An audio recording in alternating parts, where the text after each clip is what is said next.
Quando Allah, l'Eccelso, chiama i credenti nel Sacro Corano, la sua chiamata è spesso connessa alla concretizzazione della loro dichiarazione di fede verbale. Questo perché una dichiarazione di fede verbale senza azioni ha ben poco valore nell'Islam. Le azioni sono la prova e l'evidenza che si è tenuti a ottenere per ottenere ricompensa e misericordia in entrambi i mondi. Proprio come un albero da frutto è utile solo quando produce frutti, allo stesso modo la fede è utile solo quando produce buone azioni. In questo caso, Allah, l'Eccelso, invita i credenti a comprendere gli effetti negativi dell'alcol in modo che possano evitarlo per propria scelta, poiché non era stato proibito in questa fase della rivelazione divina. Capitolo 4. An-Nisa, versetto 43. O voi che avete creduto, non accostatevi alla preghiera mentre siete ubriachi, finché non sapete cosa state dicendo. Questo comandamento venne poi abrogato da un altro versetto che proibiva le sostanze inebrianti. L'abrogazione è il processo mediante il quale un comando o un divieto viene sostituito, dopo un certo tempo, da un altro comando o divieto. Allah, l'Eccelso, ha impiegato questa tecnica per facilitare la transizione da non musulmano a musulmano convinto. Se tutti i comandamenti e i divieti finali venissero applicati in una sola volta, questo processo diventerebbe difficile. Questo è il motivo per cui l'alcol non fu proibito immediatamente nell'Islam, poiché rinunciarvi in un istante sarebbe stato difficile per la maggior parte delle persone che lo bevevano. Invece fu proibito gradualmente. Capitolo 2. Al-Baqara, versetto 219. Ti chiedono del vino e del gioco d'azzardo. Dia, in essi c'è un grande peccato, e teppure in alcuni un vantaggio per gli uomini. Ma il loro peccato è maggiore del loro vantaggio. E capitolo 4, An-Nisa, versetto 43. O voi che avete creduto, non accostatevi alla preghiera mentre siete ubriachi, finché non sapete cosa state dicendo. E infine capitolo 5, Al-Maidah, versetto 90. O voi che credete, in verità le bevande alcoliche, il gioco d'azzardo, i sacrifici sugli altari di pietra e le frecce divinatorie non sono altro che impurità provenienti dall'opera di Satana. Evitatele se volete prosperare. Questo processo è adottato anche dai medici che non prescrivono subito l'intera dose dei farmaci, ma piuttosto la aumentano gradualmente in modo che i pazienti si adattino in modo positivo. Questa strategia è stata in effetti una grande benedizione e misericordia da parte di Allah, l'Eccelso, poiché innumerevoli persone che hanno accettato l'Islam lo avrebbero rifiutato se tutti i comandamenti e i divieti finali fossero stati rivelati in una sola volta all'inizio della rivelazione. Come indicato dalla parte finale di questo versetto, sebbene Allah, l'Eccelso, abbia indubbiamente l'autorità di farlo, ha tuttavia scelto la via della facilità e della misericordia per le persone. Capitolo 4. An-Nisa, versetto 43. O voi che avete creduto, non accostatevi alla preghiera mentre siete ubriachi, finché non sapete cosa state dicendo. Invitare i musulmani a riflettere sugli effetti negativi dell'alcol prima di proibirlo indica che l'Islam è una religione di pensiero e non di imitazione cieca. Chi riflette sulle cose di questo mondo e sulle esperienze che affronta e giudica costantemente se queste conducano o meno alla pace mentale, comprenderà i passi da compiere in questo mondo e quelli da evitare. Inoltre, riflettere con la propria testa implica lo studio delle prove e delle evidenze chiare che indicano la veridicità dell'Islam all'interno degli insegnamenti islamici e condurrà a una fede forte. Una fede forte è essenziale per rimanere saldi nell'obbedienza ad Allah, l'Eccelso, indipendentemente dalle circostanze, sia nei momenti facili che in quelli difficili. Si coltiva una fede forte imparando e agendo in base ai chiari segni e insegnamenti contenuti nel Sacro Corano e nelle tradizioni del Santo Profeta Mohammed, pace e benedizioni su di lui. Questi insegnamenti rivelano che la sincera obbedienza ad Allah, l'Eccelso, favorisce la pace mentale in questa vita e nell'altra. Al contrario, coloro che trascurano gli insegnamenti islamici otterranno una fede debole. Tali individui cederanno facilmente ai propri desideri, dimenticando che rinunciare a tali desideri in favore dell'obbedienza ad Allah, l'eccelso, conduce in ultima analisi alla pace della mente in entrambi i mondi. Pertanto, è fondamentale costruire la certezza nella propria fede attraverso l'acquisizione della conoscenza islamica e la sua applicazione, assicurando un impegno costante nell'obbedire ad Allah, l'eccelso. Questo percorso implica l'utilizzo corretto delle benedizioni che ci sono state concesse, come indicato negli insegnamenti islamici. Così facendo, si può raggiungere un senso di pace e armonia, sia nel proprio stato mentale che fisico, incoraggiandoci a collocare correttamente tutti e ogni cosa nella nostra vita. Capitolo 4. An-Nisa, versetto 43. O voi che credete, non avvicinatevi alla preghiera mentre siete ubriachi finché non sapete cosa state dicendo o in uno stato di impurità rituale, eccetto coloro che passano attraverso un luogo di preghiera, finché non avete lavato tutto il vostro corpo. Questo versetto indica che gli uomini dovrebbero offrire le loro preghiere in moschea insieme alla congregazione. Il Sacro Corano indica l'importanza di offrire le preghiere obbligatorie in congregazione in moschea. Capitolo 2. Al-Baqara, versetto 43. Inchinatevi con coloro che si inchinano in adorazione e obbedienza. Grazie agli insegnamenti di questo versetto e agli hadith del santo profeta Muhammad, pace e benedizioni su di lui, molti stimati studiosi hanno ritenuto la preghiera collettiva obbligatoria per gli uomini musulmani.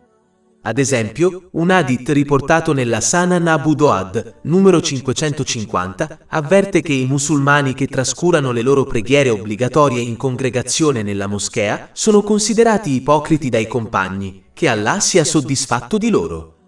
Inoltre, il santo profeta Muhammad, pace e benedizioni su di lui, avvertì persino di gravi conseguenze, affermando che avrebbe preso in considerazione l'idea di bruciare le case degli uomini che avessero saltato le loro preghiere in moschea senza una valida ragione.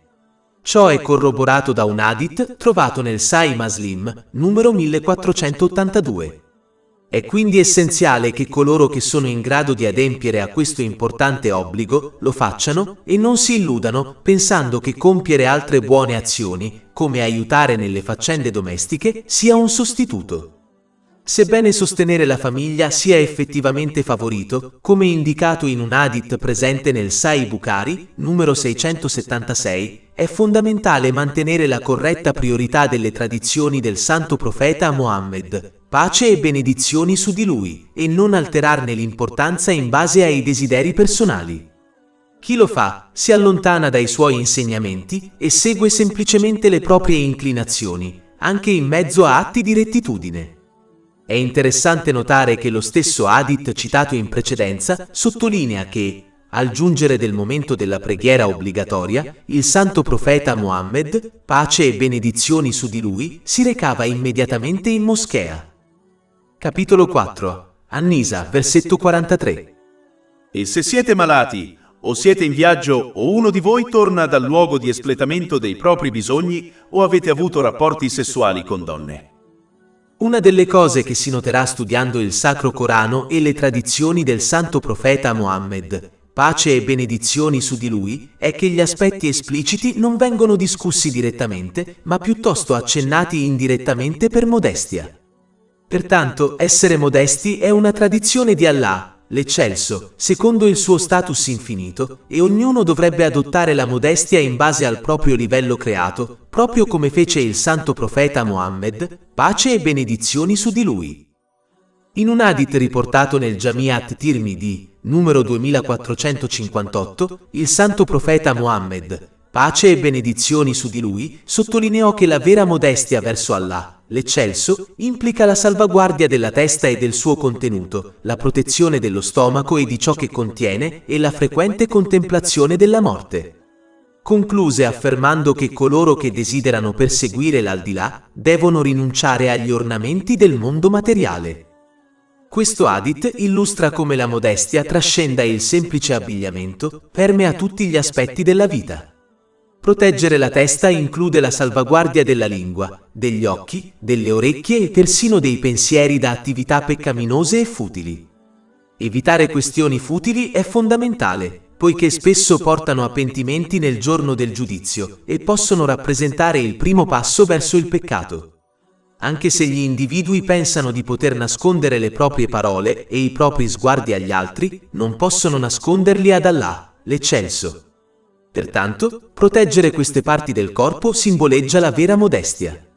Inoltre, proteggere lo stomaco implica l'astenersi da ricchezze e cibo illeciti, poiché indulgere in essi può portare al rifiuto delle proprie buone azioni, come indicato in un hadith del Sahih Muslim, numero 2342.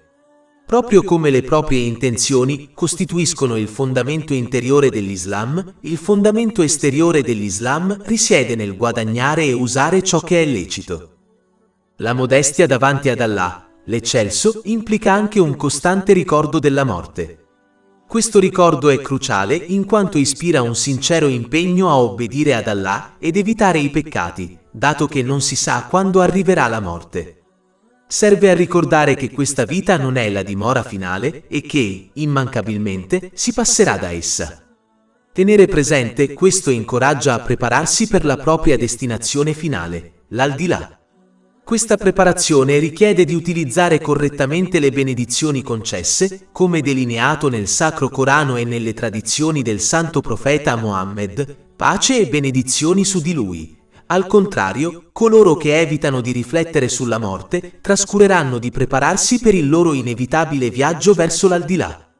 Invece, potrebbero concentrare tutti i loro sforzi sulla ricerca del piacere e dell'abbellimento della propria vita in questo mondo. Questa mentalità può portare a dimenticare Allah, l'Eccelso, e l'importanza della sincera obbedienza a Lui, con conseguenti difficoltà sia in questa vita che nell'aldilà. Capitolo 20 Taga, versetto 124. E chiunque si allontana dal mio ricordo avrà una vita triste, cioè difficile, e noi lo raduneremo, cioè lo resusciteremo cieco nel giorno della resurrezione. In definitiva, mostrare umiltà verso Allah, l'Eccelso, significa dare priorità all'aldilà rispetto alle distrazioni di questo mondo materiale. È fondamentale comprendere che ciò include l'utilizzo delle risorse materiali per soddisfare i bisogni personali e di coloro che dipendono da noi, evitando sprechi, eccessi e stravaganze, poiché questi tratti non sono graditi ad Allah, l'Eccelso. Capitolo 7 Al-Araf, versetto 31. Mangiate e bevete, ma non eccedete. In verità, egli non ama coloro che commettono eccessi. Concentrarsi sull'aldilà significa utilizzare correttamente le benedizioni ricevute, come delineato negli insegnamenti islamici, piuttosto che cercare semplicemente di soddisfare i propri desideri personali.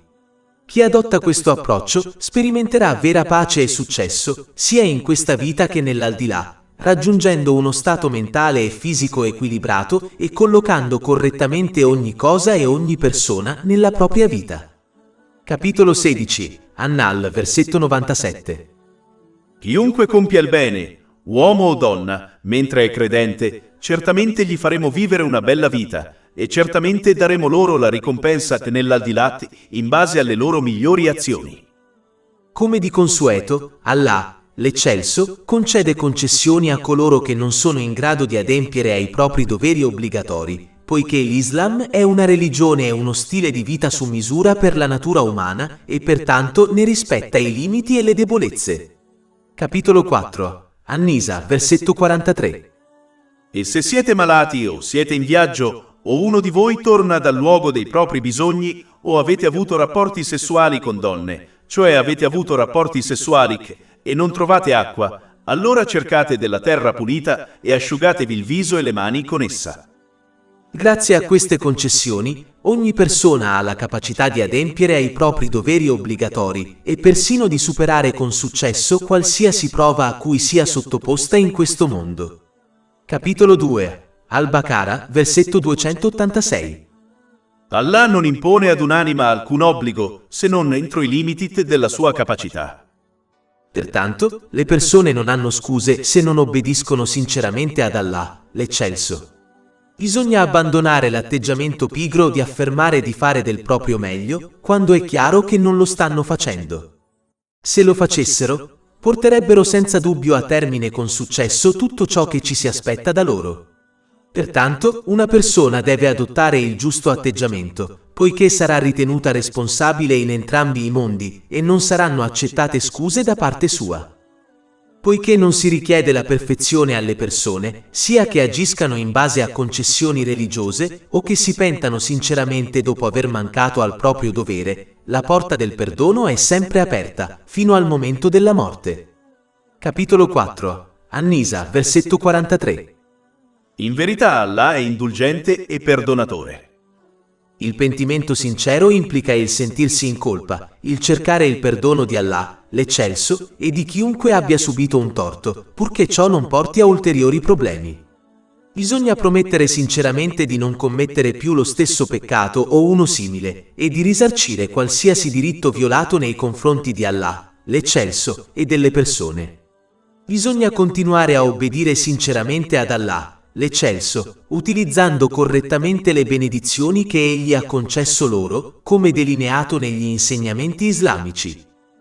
Dopo aver spiegato un aspetto del codice di condotta divino concesso all'umanità, che conduce alla pace interiore in entrambi i mondi, Allah, l'eccelso, avverte le persone di non lasciarsi ingannare seguendo codici di condotta creati dall'uomo, che portano solo a disorientamento, stress, problemi e difficoltà in entrambi i mondi. Capitolo 4. An-Nisa, versetto 44. Non hai visto coloro ai quali è stata data una parte della scrittura comprare l'errore in cambio di esso e desiderare che tu perdessi la via? Alcuni studiosi del popolo del libro abbandonarono il codice di condotta divino che era stato loro concesso e intenzionalmente interpretarono male e modificarono i loro insegnamenti divini, creando così un proprio codice di condotta al solo scopo di ottenere vantaggi materiali come la leadership e la ricchezza. Poiché erano interessati solo a soddisfare i loro desideri terreni, come gli animali, incoraggiarono gli altri a fare lo stesso, in modo da non essere criticati per il loro comportamento, poiché tutti si comportano allo stesso modo. Capitolo 4. An-Nisa, versetto 44. Non avete visto coloro ai quali è stata data una parte della scrittura comprare l'errore in cambio di essa? Sebbene non possa essere modificato, il Sacro Corano può essere mal interpretato per ottenere beni terreni, come la leadership e la ricchezza. Bisogna evitare di seguire le orme degli studiosi del popolo del libro, poiché ciò porta solo guai in entrambi i mondi. Le stesse cose terrene che si ottengono in questo modo diventeranno fonte di stress, problemi e miseria per loro in entrambi i mondi. Infatti il santo profeta Mohammed, pace e benedizioni su di lui, ha messo in guardia questa persona dall'inferno in un hadith trovato in Sunan ibn Majah, numero 253.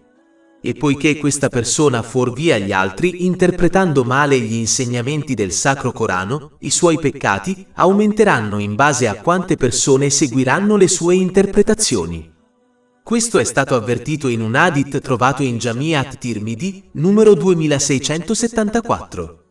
Capitolo 4. An-Nisa, versetto 44. E desiderando di perderti. Si può evitare di essere fuorviati dagli altri, evitando di imitarli ciecamente. Bisogna invece sforzarsi di valutare ogni situazione in base alla conoscenza e alle prove, prima di decidere se agire o meno. Allah, l'eccelso, ha concesso agli uomini buon senso e intelligenza per questo motivo.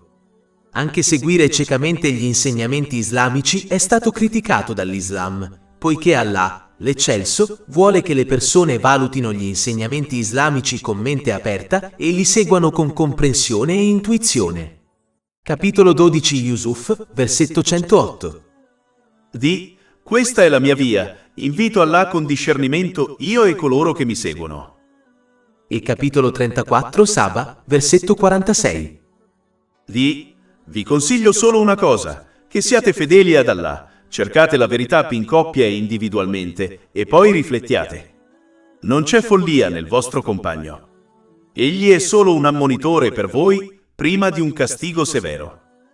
Pertanto, bisogna evitare di imitare ciecamente gli altri, anche se è opinione comune, e usare invece il buon senso e l'intelletto per valutare ogni situazione in base alla conoscenza e alle prove, prima di prendere una decisione. Chi si comporta in questo modo ha maggiori probabilità di prendere le decisioni giuste sia in ambito religioso che mondano. Inoltre, l'Islam incoraggia gli individui a padroneggiare i propri desideri e a utilizzare correttamente le benedizioni ricevute, come delineato negli insegnamenti islamici. Questa guida mira a promuovere la pace mentale sia in questa vita che nell'aldilà. Di conseguenza, coloro che danno priorità alla ricerca dei piaceri mondani spesso criticano i musulmani che si sforzano di obbedire ad Allah, l'Eccelso. Capitolo 4. An-Nisa, versetto 44. E desiderando di perderti. Quando qualcuno sceglie un percorso diverso da quello di chi lo circonda, può provare insicurezza riguardo alle proprie scelte di vita. Potrebbe sentirsi a disagio nell'utilizzare correttamente le benedizioni che gli sono state concesse, soprattutto quando si trova ad affrontare critiche per il suo impegno nell'obbedire ad Allah, l'Altissimo. Tragicamente, questa negatività spesso ha origine dalla propria famiglia.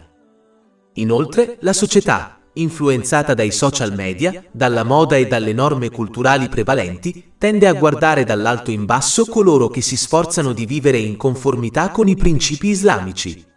Questa reazione negativa è radicata nella preoccupazione che un autentico impegno verso l'Islam possa ostacolare la loro capacità di ottenere ricchezza e influenza. I settori che l'Islam critica, come l'industria degli alcolici e dell'intrattenimento, lavorano attivamente per dissuadere le persone dall'abbracciare l'Islam e scoraggiare i musulmani dall'aderire alla loro fede. Questa è una delle ragioni principali della dilagante rappresentazione negativa dell'Islam su diverse piattaforme. In definitiva, quando qualcuno si impegna negli insegnamenti islamici che promuovono l'autocontrollo e il corretto utilizzo delle benedizioni ricevute, coloro che preferiscono perseguire desideri incontrollati possono sentirsi minacciati. Questo può portare a un tentativo di dissuadere gli altri dall'abbracciare l'Islam o dal praticarne i principi, puntando invece a promuovere uno stile di vita più edonistico. Aspetti specifici dell'Islam, come il codice di abbigliamento per le donne, sono spesso oggetto di critica. È facile capire che le loro obiezioni derivano da una questione più profonda, con il messaggio di autodisciplina dell'Islam. Ad esempio, prendono di mira il codice di abbigliamento islamico ignorando normative simili in professioni come le forze dell'ordine, l'esercito, la sanità e l'istruzione. Questa critica selettiva rivela una debolezza nelle loro argomentazioni. In realtà, è il contrasto tra i valori islamici e le loro scelte di vita che li mette a disagio, spingendoli a offrire critiche ingiustificate all'Islam.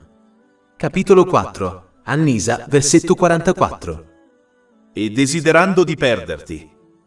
Poiché Allah, l'Eccelso, solo conosce ogni cosa, compresi i trucchi dei nemici dell'Islam, egli fornisce la chiave per la retta guida e per evitare di essere fuorviati dagli altri. Capitolo 4. An-Nisa, versetto 44. E Allah conosce bene i vostri nemici. Allah è sufficiente come alleato ed è sufficiente come soccorritore. La protezione divina dalla sviamento sarà concessa solo a chi obbedisce sinceramente ad Allah, l'Eccelso. Ciò implica l'uso corretto delle benedizioni ricevute, come delineato negli insegnamenti islamici. Ciò garantirà loro di raggiungere uno stato mentale e fisico equilibrato e di collocare correttamente ogni cosa e ogni persona nella loro vita, preparandosi adeguatamente alla loro responsabilità nel giorno del giudizio. Questo comportamento porterà quindi alla pace della mente in entrambi i mondi. Capitolo 16. An-Nahl, versetto 97. Chiunque compia il bene, uomo o donna, mentre è credente, certamente gli faremo vivere una bella vita e certamente daremo loro la ricompensa nell'aldilà in base alle loro migliori azioni. D'altra parte, chi persiste nel disobbedire ad Allah, l'Eccelso, abusando delle benedizioni che gli sono state concesse, non riceverà protezione divina dalla sviamento. Al contrario, otterrà uno stato mentale e fisico squilibrato, perderà tutto e tutti nella sua vita e non riuscirà a prepararsi adeguatamente alla responsabilità nel giorno del giudizio. Il suo atteggiamento porterà quindi a stress, problemi e difficoltà in entrambi i mondi, anche se gode dei lussi mondani. Capitolo 9. At-Toba, versetto 82. Lasciateli dunque ridere un po' e poi piangere molto, come ricompensa per ciò che hanno guadagnato. E capitolo 20 Tala, versetti 124-126. E chiunque si allontana dal mio ricordo avrà una vita triste, cioè difficile, e lo raduneremo, cioè lo risusciteremo cieco nel giorno della resurrezione. Egli dirà: mio Signore, perché mi hai risuscitato cieco mentre che una volta che vedevo? Allah dirà: così vi giunsero i nostri segni e li dimenticaste, cioè li ignoraste, e così sarete dimenticati oggi. È essenziale che gli individui abbraccino e agiscano in modo genuino, secondo gli insegnamenti islamici, anche quando questi possono scontrarsi con i desideri personali. Proprio come un paziente saggio segue i consigli del proprio medico per il bene della propria salute, anche quando si tratta di medicine sgradevoli e di una dieta rigorosa, così anche ognuno dovrebbe aderire ai principi dell'Islam. L'impegno del paziente saggio porta a un migliore benessere mentale e fisico. Allo stesso modo, coloro che abbracciano gli insegnamenti islamici trarranno profondi benefici dal loro stato mentale e fisico. Questo perché Allah, l'Eccelso, possiede la saggezza suprema per aiutare gli individui a raggiungere la pace sia nella mente che nel corpo, nonché a posizionare ogni cosa e ogni persona correttamente nella loro vita. Sebbene la società abbia compiuto passi da gigante nella comprensione della natura umana attraverso la ricerca, la sua conoscenza è carente nell'affrontare ogni sfida che si possa incontrare. Le intuizioni umane non possono proteggere da ogni tipo di stress o aiutarli a organizzare correttamente ogni cosa e ogni persona nella loro vita, a causa di limiti e pregiudizi intrinseci. Allah, l'Eccelso, solo detiene la conoscenza completa necessaria per questo, che ha rivelato all'umanità attraverso il Sacro Corano e le tradizioni del profeta Mohammed, pace e benedizioni su di lui. Il contrasto tra coloro che utilizzano correttamente le benedizioni ricevute secondo gli insegnamenti islamici e coloro che non lo fanno è evidente per chi osserva gli altri con una mente aperta e imparziale. Molti pazienti si fidano dei loro medici senza comprendere appieno la scienza alla base dei loro trattamenti. Al contrario, Allah, l'Eccelso, incoraggia la riflessione sugli insegnamenti dell'Islam affinché si possa realmente riconoscerne l'influenza positiva. Invece di esigere una fede cieca, egli invita gli individui ad apprezzare la veridicità di questi insegnamenti attraverso prove chiare. Tuttavia, questo percorso richiede una mente aperta e una prospettiva imparziale quando si esplorano i principi dell'Islam. Capitolo 12 Yusuf, versetto 108. Questa è la mia via, invito ad Allah con discernimento io e coloro che mi seguono. Inoltre, poiché Allah, l'Eccelso, è l'unico a controllare i cuori spirituali delle persone, dimora della pace mentale, egli solo decide chi la ottiene e chi no. Capitolo 53, An-Naim, versetto 43. E che è lui che fa ridere e piangere. Ed è chiaro che Allah, l'Eccelso, darà pace solo a coloro che usano correttamente le benedizioni che egli ha loro concesso. Capitolo 4, An-Nisa, versetto 45. E Allah conosce bene i vostri nemici. Allah è sufficiente come alleato ed è sufficiente come soccorritore. Allah, l'Eccelso, ammonisce poi i musulmani a non seguire le orme delle genti del libro che intenzionalmente hanno scambiato la loro fede con la miscredenza. Si sono comportati in questo modo perché volevano abusare delle benedizioni che erano state loro concesse e si preoccupavano solo di ottenere beni terreni, come la leadership e la ricchezza. Capitolo 4, An-Nisa, versetto 46. Tra gli ebrei ci sono quelli che... La prima cosa da notare è che questo versetto chiarisce che non tutti i personaggi del libro si comportarono in questo modo. Molti di loro obbedirono sinceramente ad Allah, l'Eccelso, il che implica usare le benedizioni ricevute in modi a lui graditi, come delineato negli insegnamenti divini. Questo indica l'importanza di non giudicare un intero gruppo in base alle azioni di alcuni membri di quel gruppo, poiché ciò porta spesso a discriminazioni, come il razzismo. Capitolo 4, An-Nisa, versetto 46. Tra gli ebrei ci sono coloro che distorcono le parole dal loro uso corretto. Ciò implica l'interpretazione intenzionale e errata degli insegnamenti divini per ottenere vantaggi mondani, come la leadership e la ricchezza. Capitolo 4, Annisa, versetto 46. Tra gli ebrei ci sono coloro che distorcono le parole dal loro significato scorretto e dicono: noi udiamo e disobbediamo. Ascoltare e disobbedire significa accettare la fede verbalmente, ma non riuscire a concretizzarla attraverso le proprie azioni. Questo include anche conoscere la differenza tra obbedire ad Allah, l'Eccelso, e disobbedirgli, scegliendo intenzionalmente di disobbedirgli abusando delle benedizioni che ci sono state concesse. Capitolo 4, Annisa, versetto 46. Coloro che distorcono le parole dal loro significato corretto e dicono: ascoltiamo e disobbediamo, e ascoltate ma non siate ascoltati, e Raina, torcendo le loro lingue. Alcuni studiosi del popolo del libro distorcevano intenzionalmente le parole per criticare apertamente il santo profeta Mohammed, pace e benedizioni su di lui, sostenendo che le loro parole fossero innocenti. Inoltre, il loro comportamento travisava gli insegnamenti divini ricevuti e, di conseguenza, scoraggiavano molte persone dall'obbedire ad Allah, l'Altissimo, poiché rappresentavano una religione ingiusta e ingiusta. Capitolo 4, Annisa, versetto 46. Coloro che distorcono le parole dal loro significato corretto e dicono: ascoltiamo e disobbediamo, e ascoltate ma non siate ascoltati, e Raina, torcendo la lingua e diffamando la religione. Allah, l'Eccelso, avverte poi i musulmani di non seguire le loro orme e di adottare invece l'atteggiamento corretto affinché raggiungano la pace interiore in entrambi i mondi. Capitolo 4, Annisa, versetto 46. E se avessero detto che invece ascoltiamo e obbediamo? Ciò chiarisce che una dichiarazione verbale di fede non ha valore finché non è supportata da atti concreti di obbedienza. Questa obbedienza implica l'uso corretto delle benedizioni ricevute, come delineato negli insegnamenti islamici. Inoltre, questo versetto indica l'importanza di ascoltare correttamente la conoscenza divina, in modo che essa conduca ad atti concreti di obbedienza. Ascoltare correttamente implica la concentrazione durante l'apprendimento della conoscenza islamica, in modo che le informazioni siano ascoltate e comprese.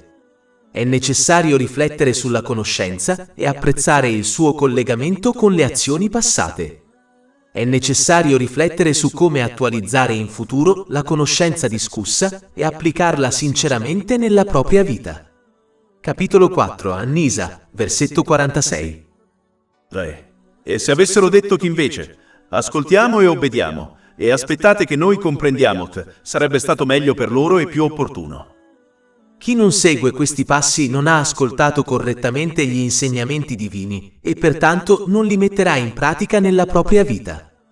Non ascoltare correttamente la conoscenza islamica è una delle ragioni principali per cui i musulmani che hanno accesso alla conoscenza islamica, come le lezioni, non cambiano affatto il loro comportamento o le loro azioni, poiché credono erroneamente che il semplice ascolto della conoscenza islamica sia sufficiente per compiacere Allah, l'Altissimo, anche se non hanno l'intenzione di metterne in pratica gli insegnamenti nella propria vita.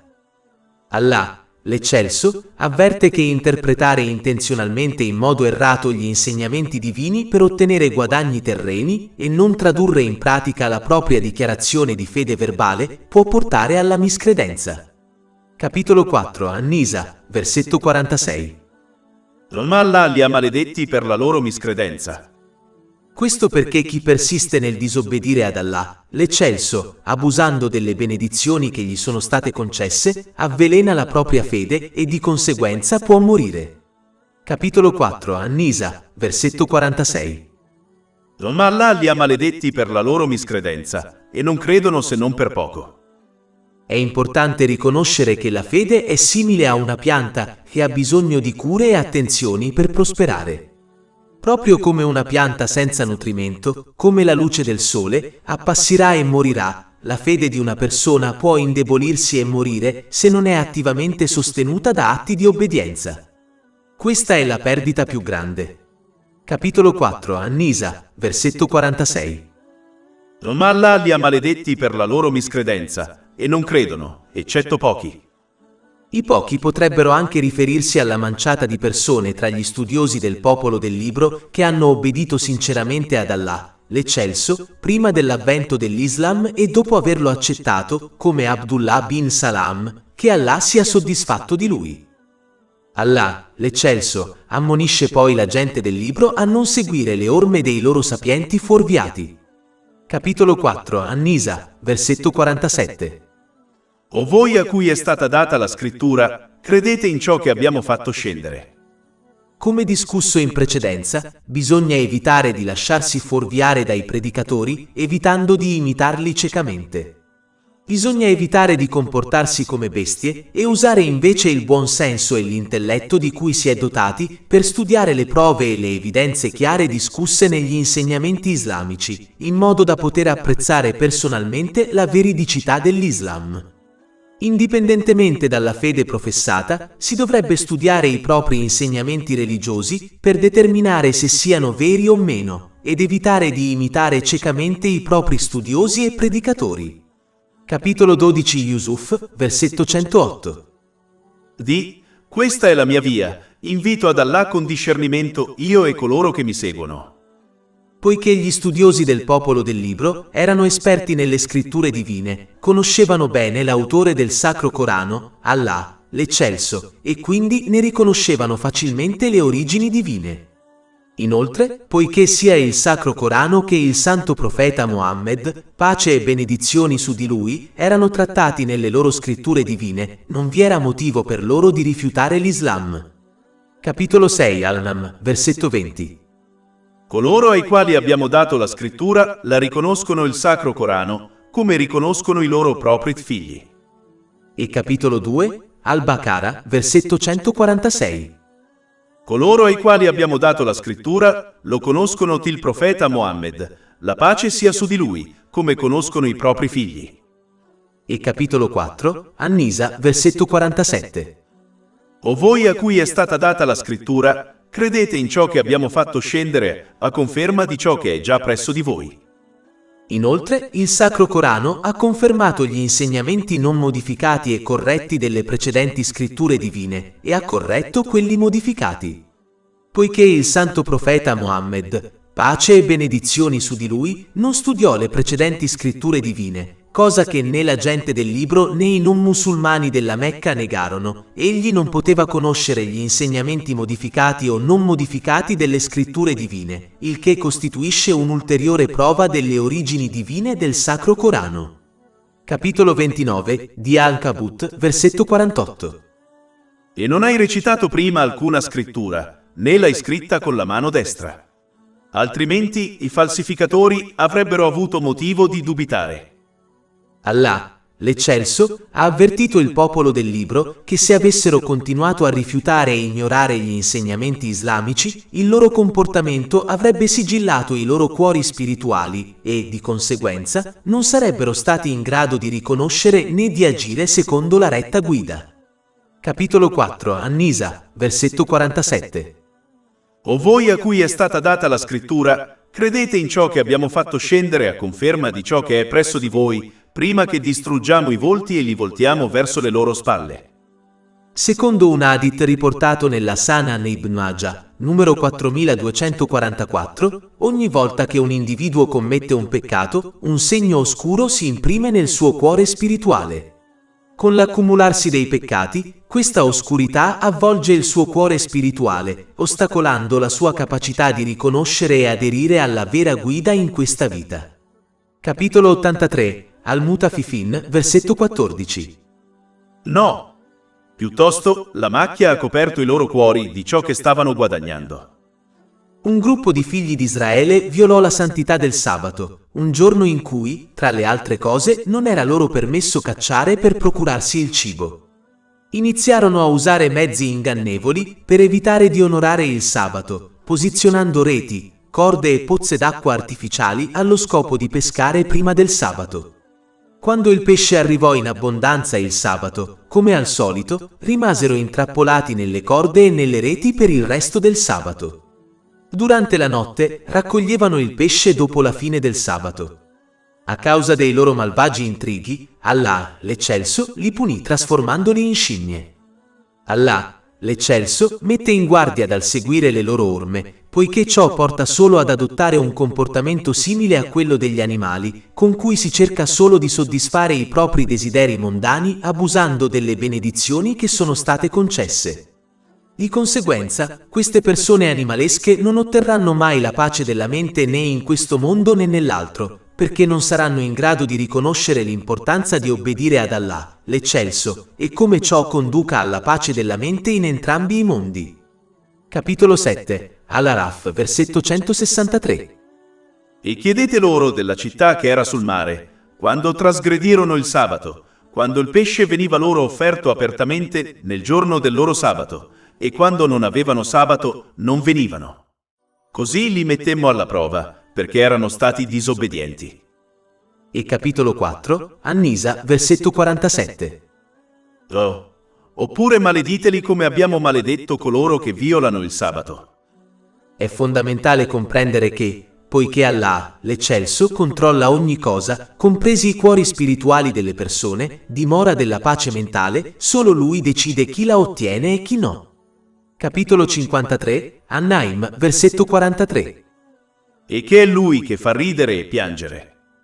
Pertanto, bisogna accettare la propria incapacità di sfuggire alle conseguenze delle proprie azioni e quindi obbedire sinceramente ad Allah, l'Eccelso, utilizzando correttamente le benedizioni concesse, come delineato negli insegnamenti islamici. Ciò garantirà loro di raggiungere uno stato mentale e fisico equilibrato e di collocare correttamente ogni cosa e ogni persona nella loro vita, preparandosi adeguatamente alla loro responsabilità nel giorno del giudizio. Questo comportamento porterà quindi alla pace della mente in entrambi i mondi. Ma se persistono nella disobbedienza a Dio, abusando delle benedizioni concesse, otterranno uno stato mentale e fisico squilibrato e posizioneranno male ogni cosa e ogni persona nella loro vita. Il loro comportamento li porterà quindi a stress, problemi e difficoltà in entrambi i mondi, anche se godono di lussi mondani. Questi due risultati sono chiari quando si osservano coloro che obbediscono sinceramente ad Allah, l'Eccelso, e coloro che non lo fanno. Capitolo 4, An-Nisa, versetto 47. Il decreto di Allah è sempre compiuto. Allah, l'Eccelso, esortò quindi gli studiosi del popolo del libro, nonostante i loro gravi peccati e per estensione tutti gli uomini, a pentirsi sinceramente, poiché la porta del perdono è aperta a tutti, fino alla morte. Capitolo 4, An-Nisa, versetto 48.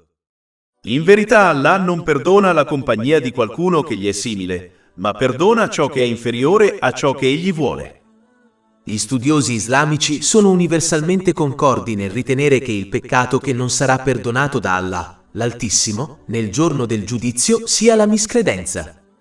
Viene perdonato in questo mondo quando ci si pente sinceramente e si accetta l'Islam, ma se si muore in stato di miscredenza non verrà perdonato nel giorno del giudizio. Invece, tutti gli altri peccati di cui non ci si è sinceramente pentiti possono essere perdonati da Allah, l'Altissimo, nel giorno del giudizio, se egli lo desidera. È importante notare che Allah, l'Altissimo, perdona facilmente chi viola i suoi diritti, ma non costringerà le persone a perdonarsi a vicenda. Quando la giustizia sarà stabilita nel giorno del giudizio, il trasgressore sarà costretto a consegnare le sue buone azioni alle vittime e, se necessario, si prenderà i peccati delle vittime. Questo potrebbe causare la sventura del trasgressore all'inferno.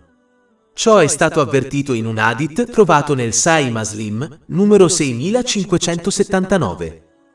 Sebbene Allah, l'Eccelso, possa perdonare tutti i peccati, a meno che non si perdoni la miscredenza nel giorno del giudizio, non si devono adottare illusioni, poiché ciò non farà altro che incoraggiare a persistere nella disobbedienza ad Allah, l'Eccelso.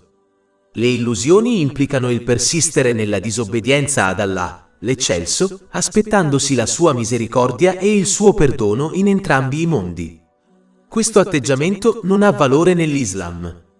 Mentre la vera speranza implica lo sforzo nell'obbedienza ad Allah, l'eccelso, il che implica l'uso corretto delle benedizioni concesse secondo gli insegnamenti islamici e la riforma del proprio comportamento, sperando poi nella misericordia e nel perdono di Allah, l'eccelso, in entrambi i mondi.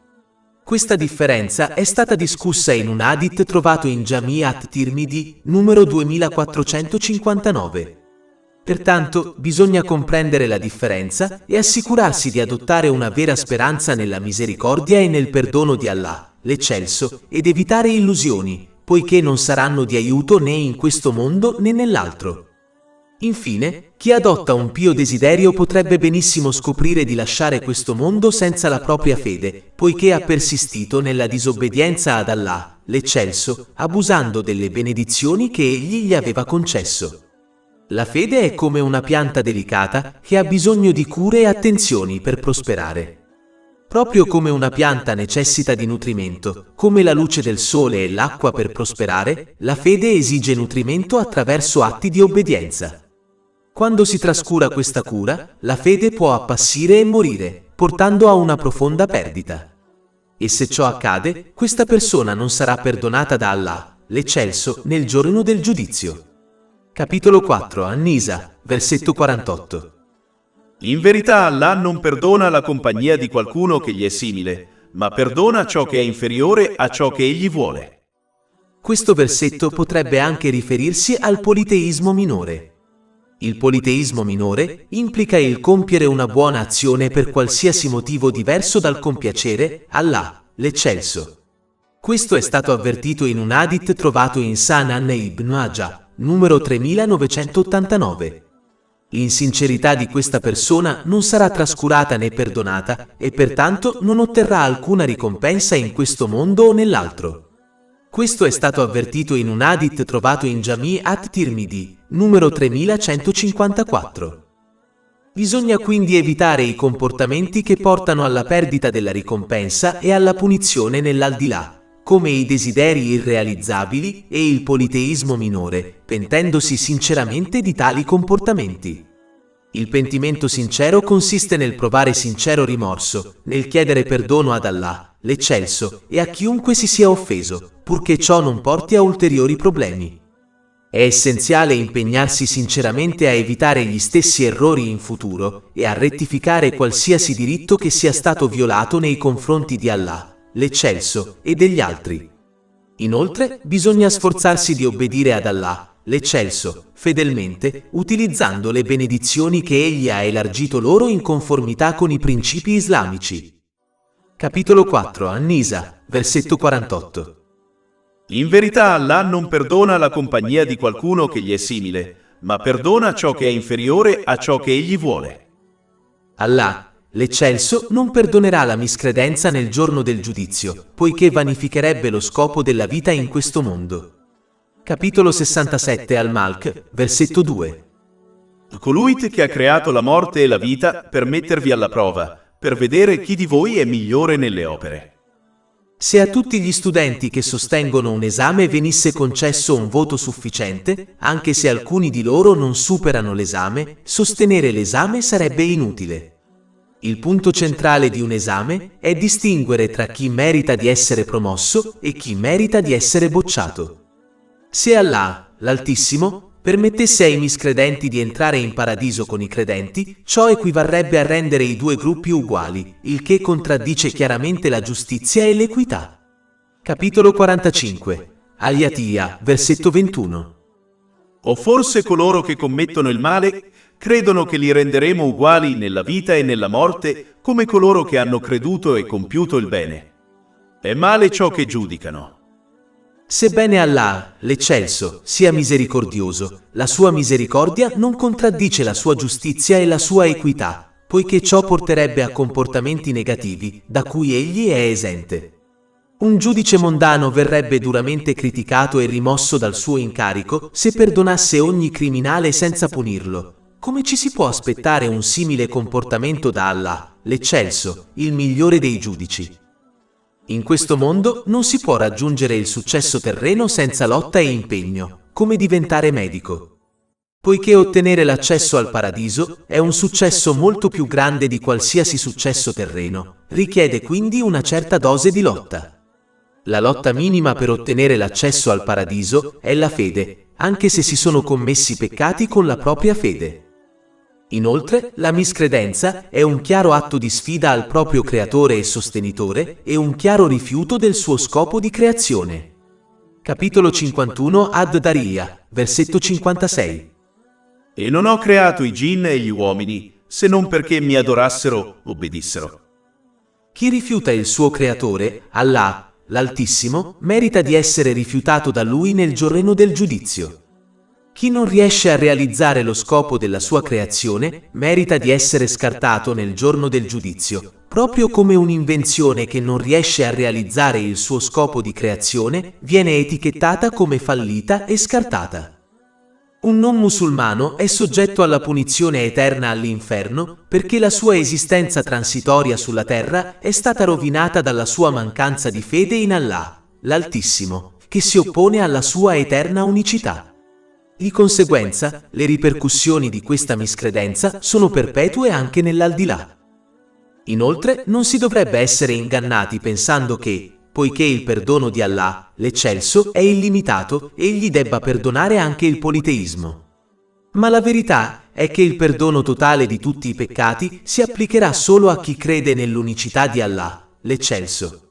Chi non crede nella sua unicità, per definizione, non crede che la misericordia e il perdono di Allah, l'Eccelso, siano illimitati, poiché ha dato la capacità di perdonare e concedere misericordia a qualcuno diverso da Allah, l'Eccelso. O si crede nell'unicità di Allah, l'Eccelso, credendo quindi che il suo perdono sia infinito e che quindi possa superare tutti i propri peccati. Oppure si fallisce nel credere nell'unicità di Allah, l'Eccelso, fallendo quindi nel perdono infinito di Allah, l'Eccelso. Se non si crede che il suo perdono sia infinito, allora il suo perdono non si applicherà a loro, pertanto egli non perdonerà il loro politeismo a meno che non si pentano sinceramente. Infine, chi sceglie la miscredenza incoraggerà anche gli altri a fare lo stesso, poiché la sua scelta apparirà come libertà, sebbene sia un inganno. Questo perché la vera libertà conduce alla pace mentale e chi persiste nel disobbedire ad Allah, l'Eccelso, abusando delle benedizioni che gli sono state concesse, non raggiungerà la pace mentale.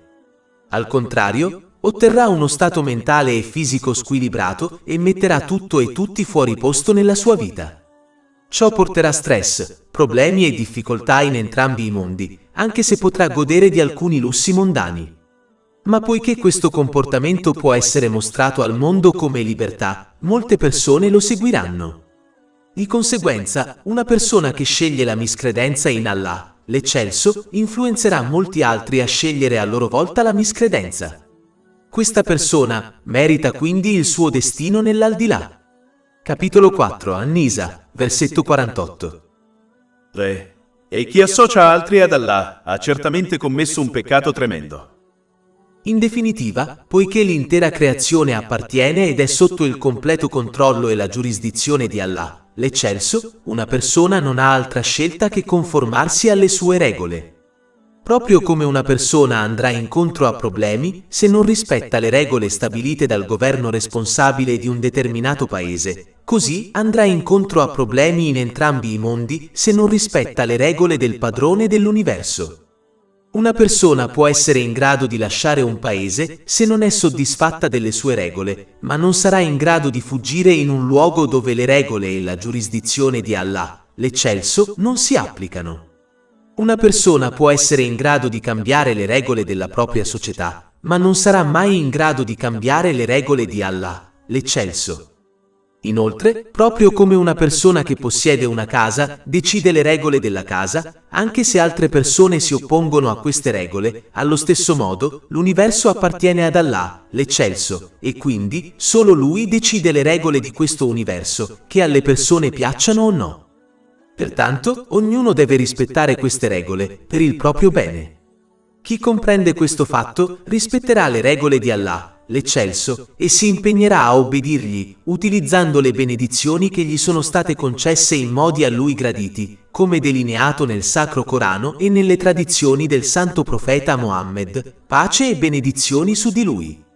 Una persona può sforzarsi di apprendere la saggezza dietro i comandamenti e i divieti di Allah, l'eccelso, in modo da comprendere come essi siano di beneficio per sé e per la società in generale e come conducano alla pace della mente e del corpo in entrambi i mondi, oppure può adorare i propri desideri e rifiutare gli insegnamenti dell'Islam.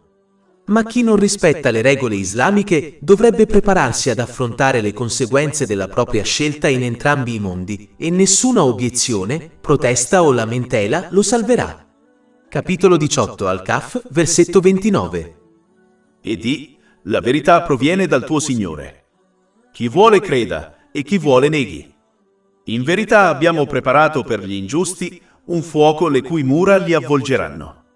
E se chiederanno sollievo, saranno consolati con acqua come olio torbido, che scotta i loro volti. Brutta è la bevanda e cattivo è il luogo del riposo. Capitolo 4 An-Nisa, versetto 49. Non hai visto quelli?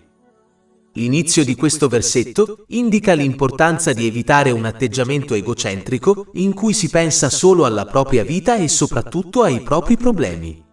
Chi si comporta in questo modo non riuscirà a mettere a frutto gli insegnamenti tratti dalla storia generale, dalla propria storia personale e dalle condizioni delle persone che lo circondano. Imparare da queste cose è uno dei modi più efficaci per migliorare il proprio comportamento ed evitare che la storia si ripeta, raggiungendo così la pace interiore.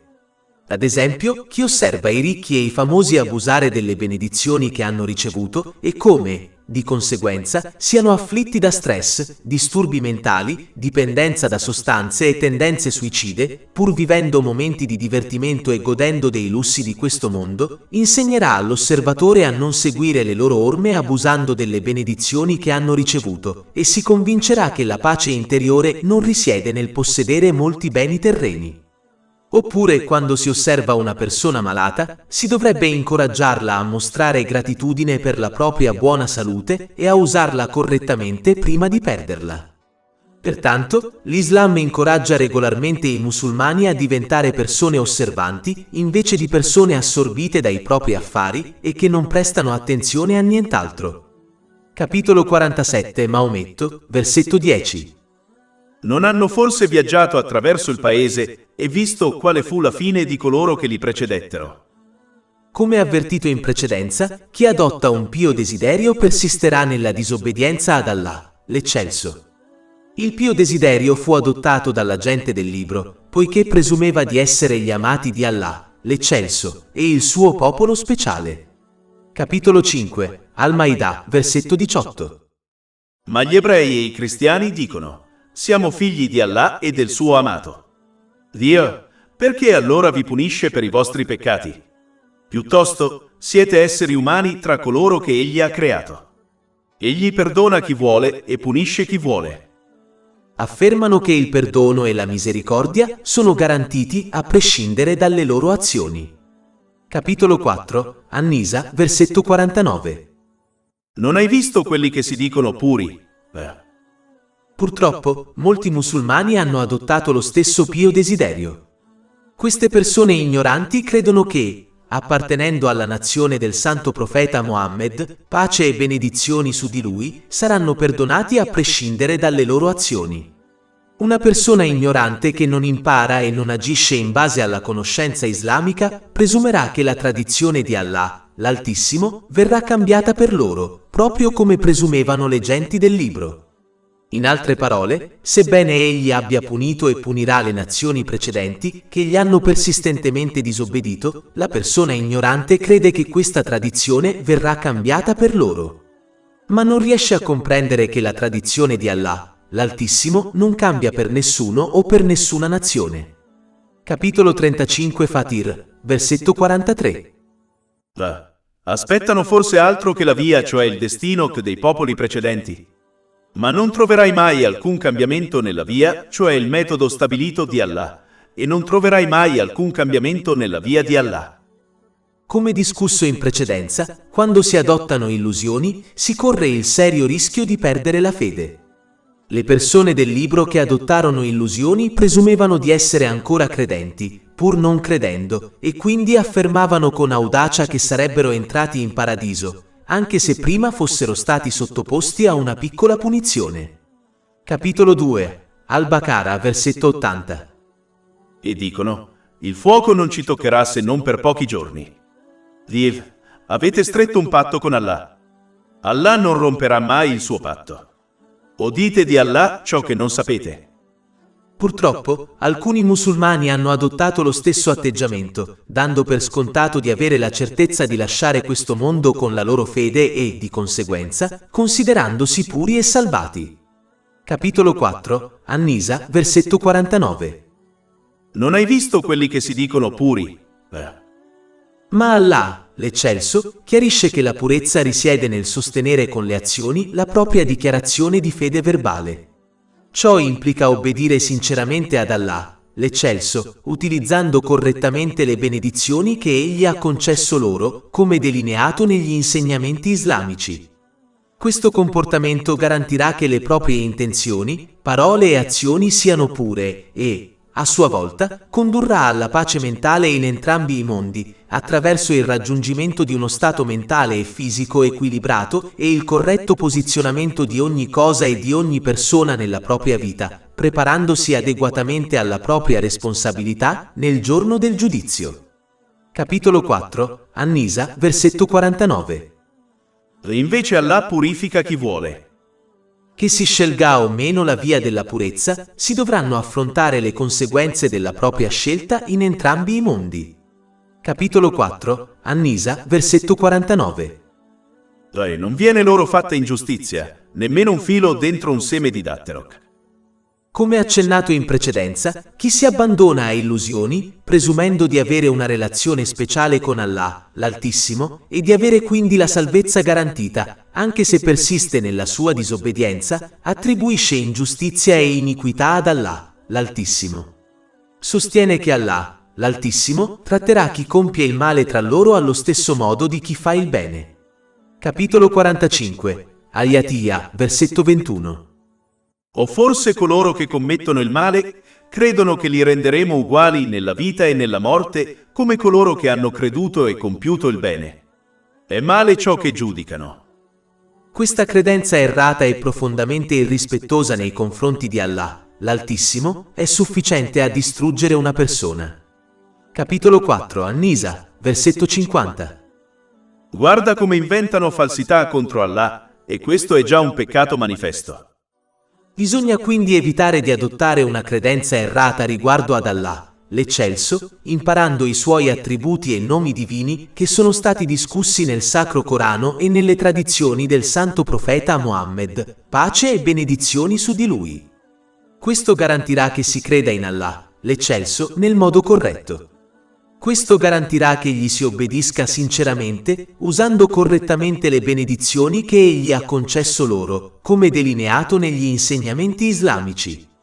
Al contrario, chi rimane ignorante degli attributi e dei nomi divini di Allah, l'Eccelso, adotterà una credenza errata in Lui che porta solo alla sua disobbedienza, come un pio desiderio.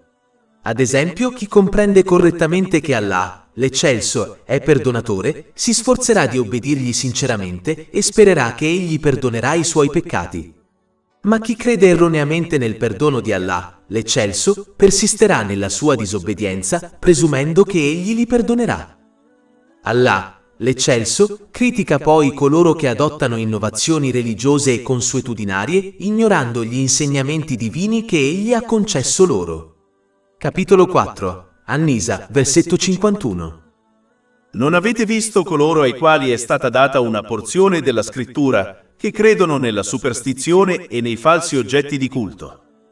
In particolare, alcuni studiosi del popolo del libro adottarono strane usanze e credenze che contraddicevano i loro insegnamenti divini per ottenere vantaggi terreni, come la leadership e la ricchezza. Purtroppo, molti musulmani si comportano allo stesso modo, immersi nelle innovazioni religiose e culturali, dando loro la priorità rispetto agli insegnamenti islamici. Questo atteggiamento deve essere evitato. Bisogna attenersi rigorosamente alle due fonti di guida, il Sacro Corano e le tradizioni del Santo Profeta Muhammad, pace e benedizioni su di lui, ed evitare tutte le altre fonti di conoscenza religiosa. Quanto più si agisce in base ad altre fonti di conoscenza religiosa, anche se queste conducono a buone azioni, tanto meno si agirà in base alle due fonti di guida, il che a sua volta porta a un errore. Per questo motivo, il santo profeta Mohammed, pace e benedizioni su di lui, ha avvertito in un hadith trovato nella Sanan Abu Doad, numero 4606, che qualsiasi questione che non sia radicata nelle due fonti di guida sarà respinta da Allah, l'Eccelso. Inoltre, più si agisce basandosi su altre fonti di conoscenza religiosa, più si inizierà ad agire su cose che contraddicono gli insegnamenti dell'Islam. È così che il diavolo svia le persone, passo dopo passo. Ad esempio, a una persona in difficoltà verrà consigliato di eseguire determinati esercizi spirituali che contraddicono e sfidano gli insegnamenti dell'Islam. Poiché questa persona è ignorante e ha l'abitudine di agire basandosi su altre fonti di conoscenza religiosa, cadrà facilmente in questa trappola e inizierà a eseguire esercizi spirituali che sfidano direttamente gli insegnamenti dell'Islam. Inizierà persino a credere cose su Allah, l'Eccelso e l'universo che contraddicono anche gli insegnamenti dell'Islam, come credere che persone o creature soprannaturali possano controllare il loro destino, poiché la loro conoscenza proviene da altre fonti rispetto alle due fonti di guida. Alcune di queste pratiche e credenze errate sono palesemente miscredenti, come la pratica della magia nera. Capitolo 2. Al-Baqara, versetto 102. Non fu Salomone a non credere, ma i diavoli a non credere, insegnando alla gente la magia e ciò che era stato rivelato ai due angeli a Babilonia, Harut e Marut.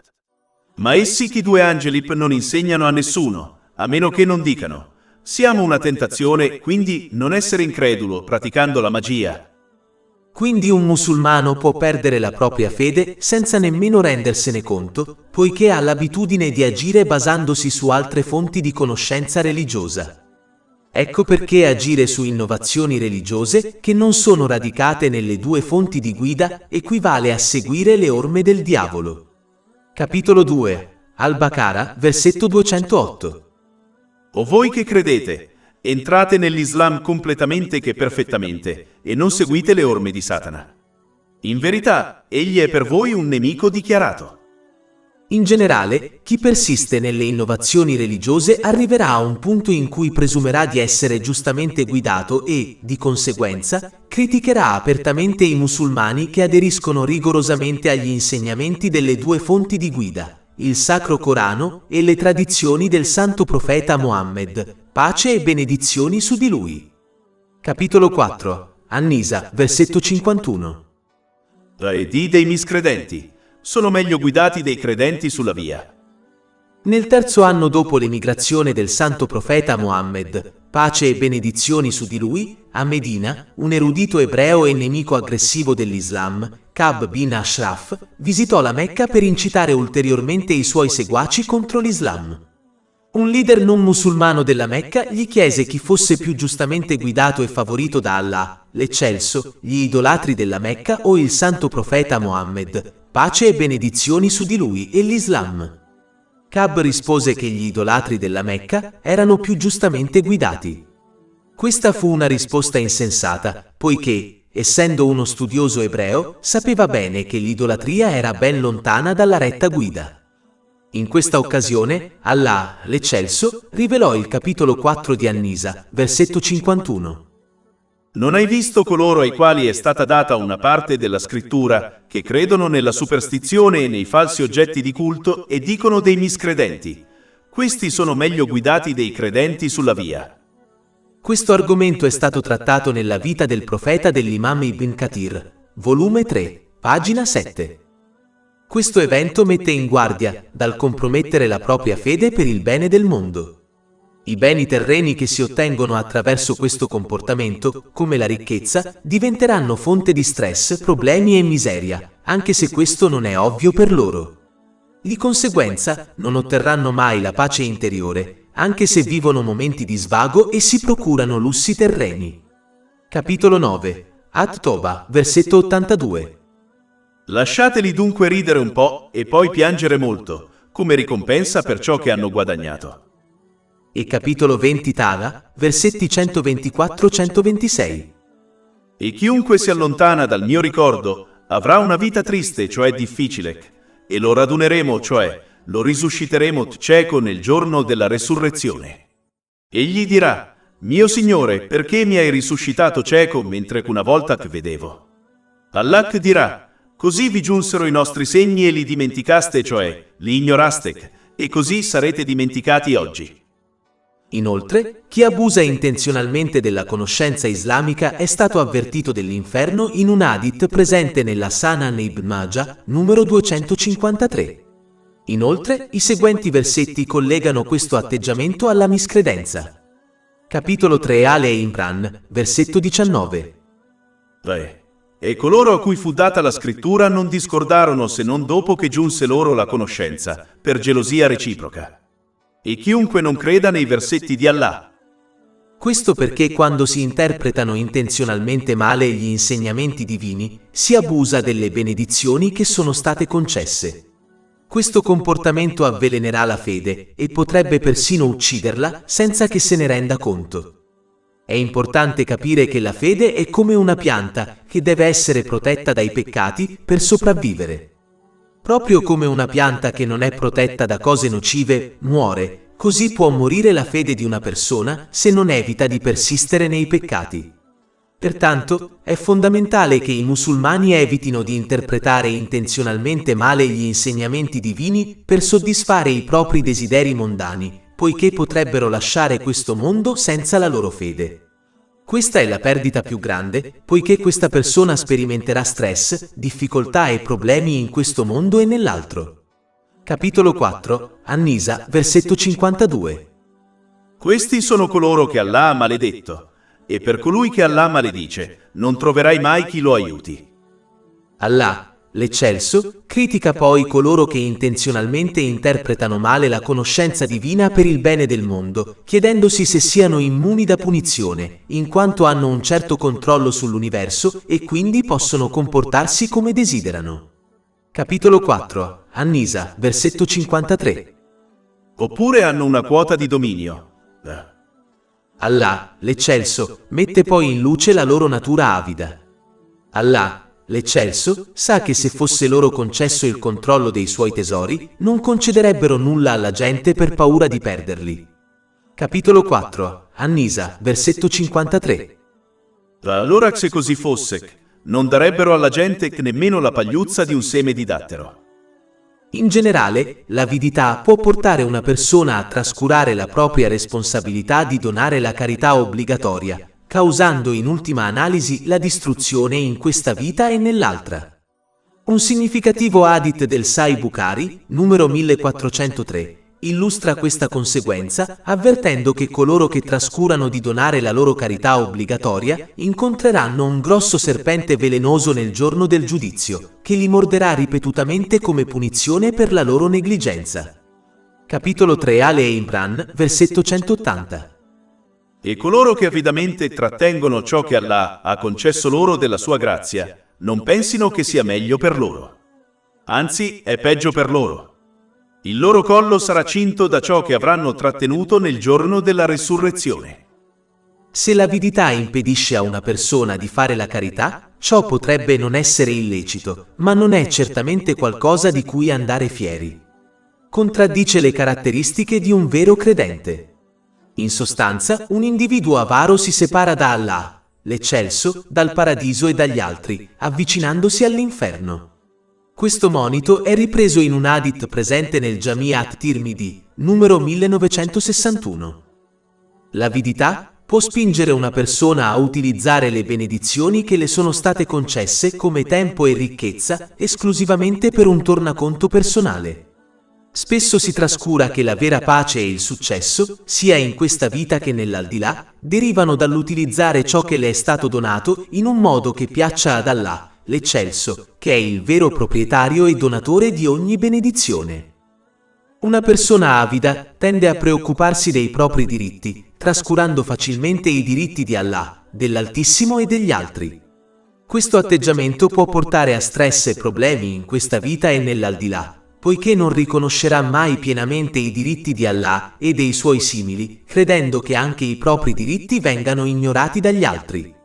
Inoltre, un individuo avido può influenzare gli altri ad agire con avidità per mascherare il proprio comportamento. Pertanto è saggio stare alla larga dagli individui avidi, poiché la loro mentalità potrebbe facilmente condurre qualcuno sulla stessa strada. Allah, l'Eccelso, critica poi l'invidia che la gente del libro nutrì nei confronti del santo profeta Mohammed, pace e benedizioni su di lui.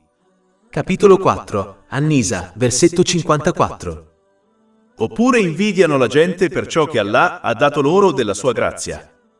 La gente del libro era gelosa del fatto che il santo profeta Mohammed, pace e benedizioni su di lui, fosse un discendente del santo profeta Ismaele, pace e benedizioni su di lui, invece di essere un discendente di suo fratello, il santo profeta Ishaq, pace e benedizioni su di lui, come lo erano loro.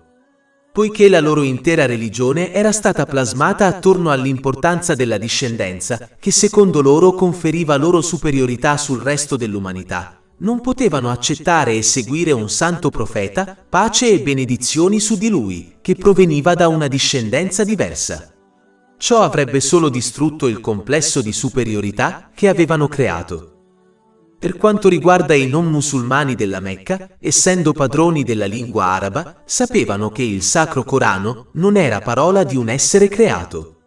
E avendo trascorso 40 anni con il santo profeta Mohammed, pace e benedizioni su di lui, prima della sua proclamazione della profezia, sapevano che non era un bugiardo.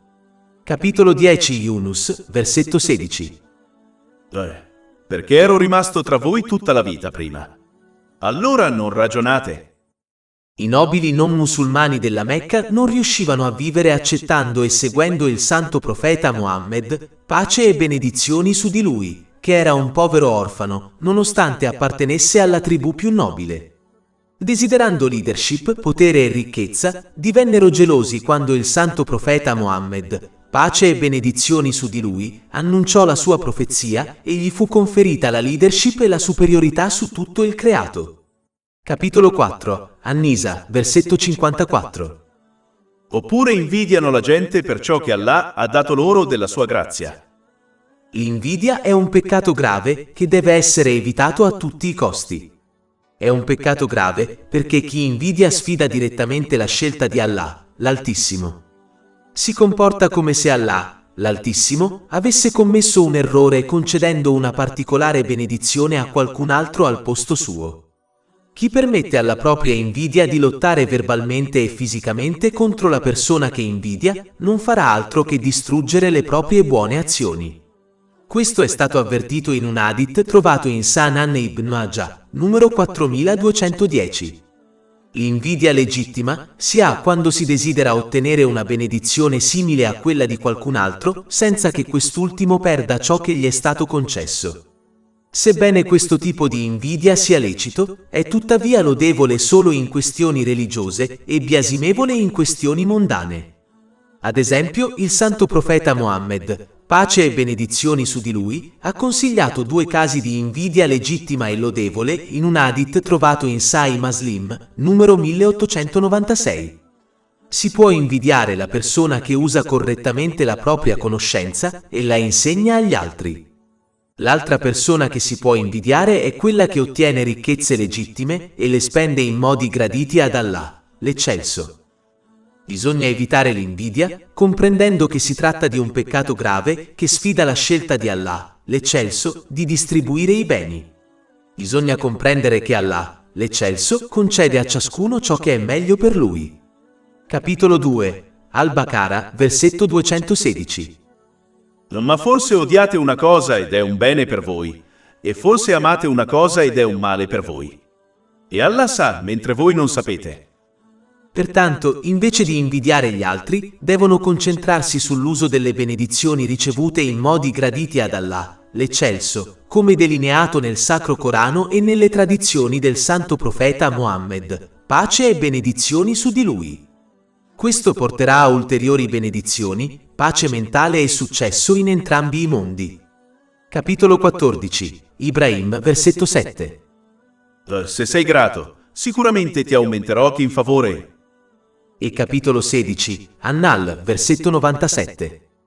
Chiunque compia il bene, Uomo o donna, mentre è credente, certamente gli faremo vivere una bella vita e certamente daremo loro la ricompensa nell'aldilà in base alle loro migliori azioni.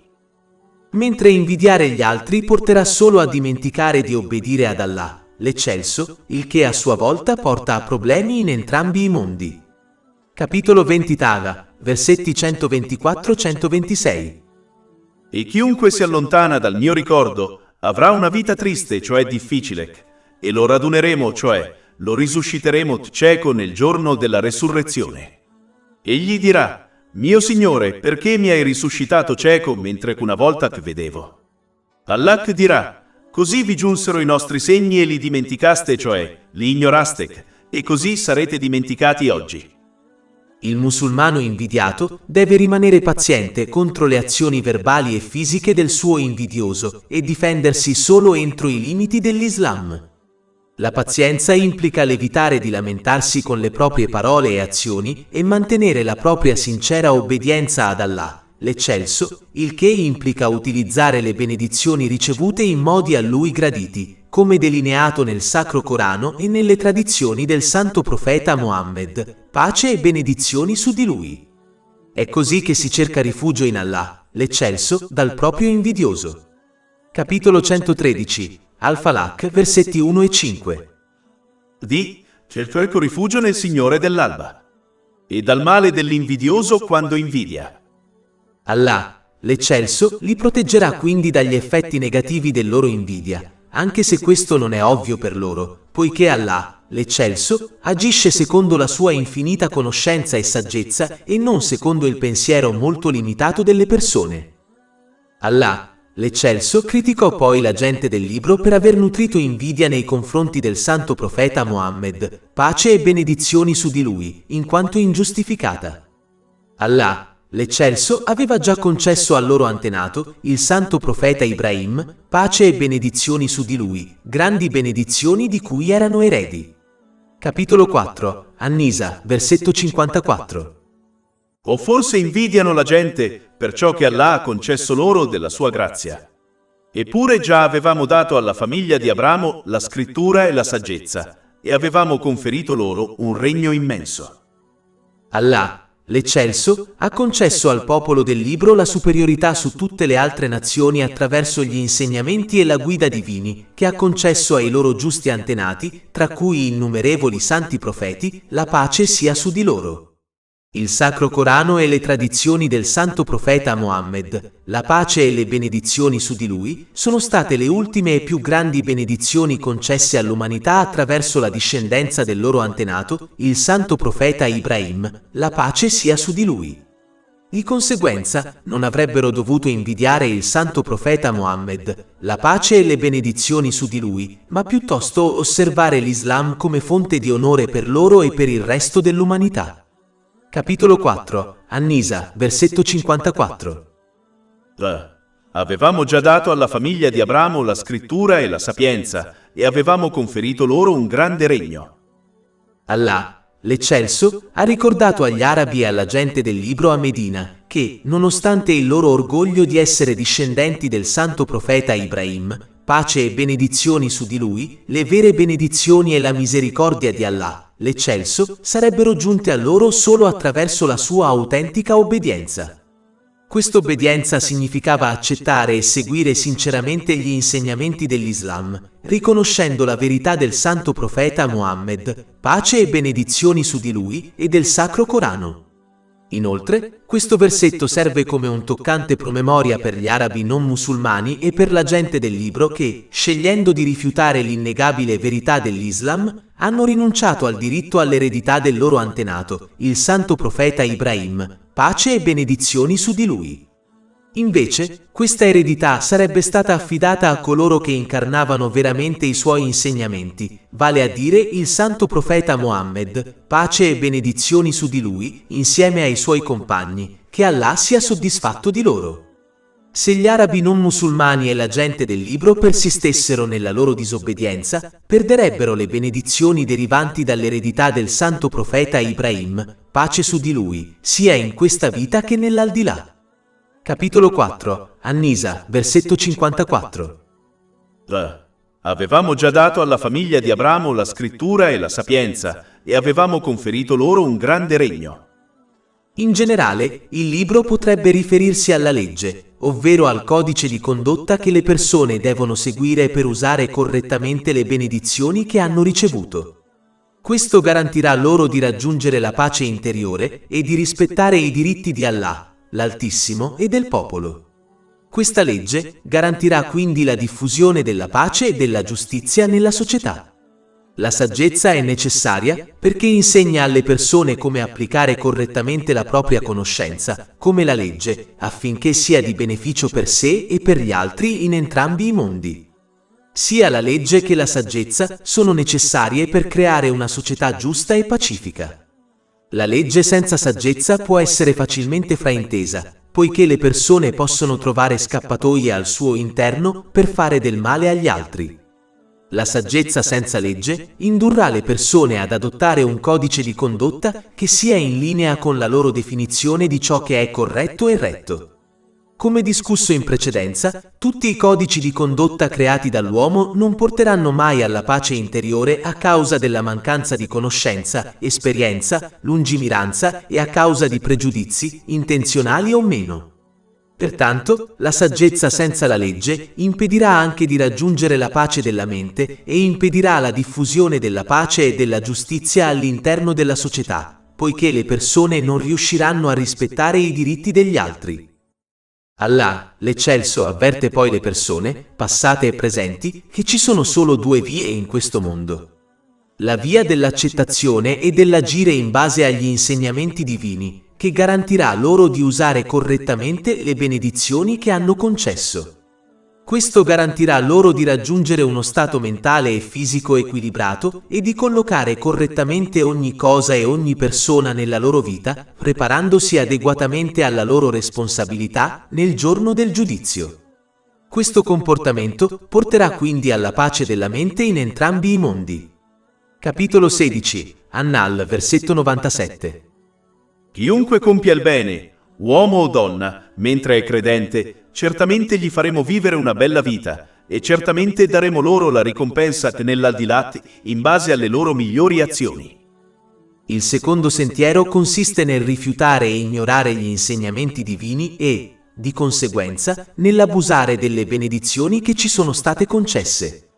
Questo porta solo a uno stato mentale e fisico squilibrato, porta a collocare male tutto e tutti nella propria vita e impedisce di prepararsi adeguatamente alla responsabilità nel giorno del giudizio.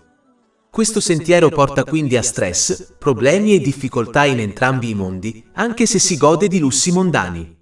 Capitolo 9, At-Toba, versetto 82. Lasciateli dunque ridere un po' e poi piangere molto, come ricompensa per ciò che hanno guadagnato. E capitolo 20 Tala, versetti 124-126. E chiunque si allontana dal mio ricordo avrà una vita triste, cioè difficile, e lo raduneremo, cioè lo risusciteremo cieco nel giorno della resurrezione. Egli dirà: mio Signore, perché mi hai risuscitato cieco mentre una volta che vedevo? Allah dirà: così vi giunsero i nostri segni e li dimenticaste, cioè li ignoraste, e così sarete dimenticati oggi. E capitolo 4, An-Nisa, versetto 55. E alcuni tra loro ci credevano, e altri tra loro gli erano contrari. Qualunque sia il percorso scelto, quello della pace mentale o quello dello stress, si sarà ritenuti responsabili di ogni intenzione, parola e azione in entrambi i mondi. Capitolo 4, An-Nisa, versetto 55. E l'inferno è sufficiente come una fiamma. Bisogna quindi evitare di scegliere la via dello stress, abusando delle benedizioni che gli sono state concesse, poiché lo stress, i problemi e le difficoltà che affrontano in questo mondo sono solo una frazione della punizione che incontreranno nell'aldilà.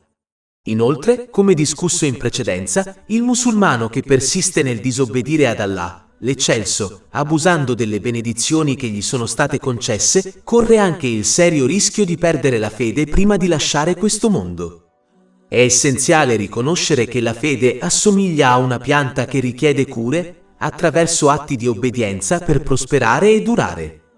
Proprio come una pianta privata della luce solare e delle cure, appassirà e morirà, così anche la fede di una persona può appassire e morire se non è sostenuta da atti di obbedienza. Questo porta alla perdita più grande. Capitolo 4, Annisa, versetto 56. In verità, coloro che non credono nei nostri segni li getteremo nel fuoco. Ogni volta che la loro pelle sarà completamente bruciata, la sostituiremo con altra pelle, affinché possano gustare il castigo. Poiché Allah, l'Altissimo, ha potere su ogni cosa, questa fine è inevitabile. E poiché Allah, l'Altissimo, conosce ogni cosa, sa chi merita questa fine e chi no. Capitolo 4, An-Nisa, versetto 56. In verità Allah è onnipotente e saggio.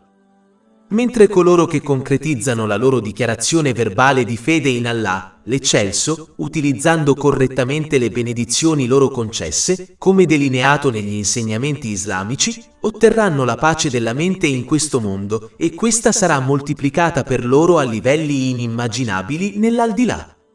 Capitolo 4, An-Nisa, versetto 57. Ma coloro che credono e compiono il bene, li faremo entrare nei giardini sotto i quali scorrono i fiumi, dove rimarranno in perpetuo. Poiché aderire all'obbedienza ad Allah, l'Eccelso, contraddice i desideri altrui, un musulmano scoprirà di perdere compagni in questo mondo a causa della sua obbedienza ad Allah, l'Eccelso. Ma dovrebbe rimanere saldo nell'obbedienza ad Allah, l'Eccelso, poiché ciò conduce alla pace mentale in entrambi i mondi e sarà compensato per la perdita di persone in questo mondo in favore di persone migliori e più pure nell'aldilà. Capitolo 4, An-Nisa, versetto 57. In verità, vi sono persone purificate, di natura simile, e noi le faremo entrare nell'ombra più profonda. Oltre 500 ebook, audiolibri, infografiche, podcast e blog gratuiti disponibili sul nostro sito web www.shaykhpod.com.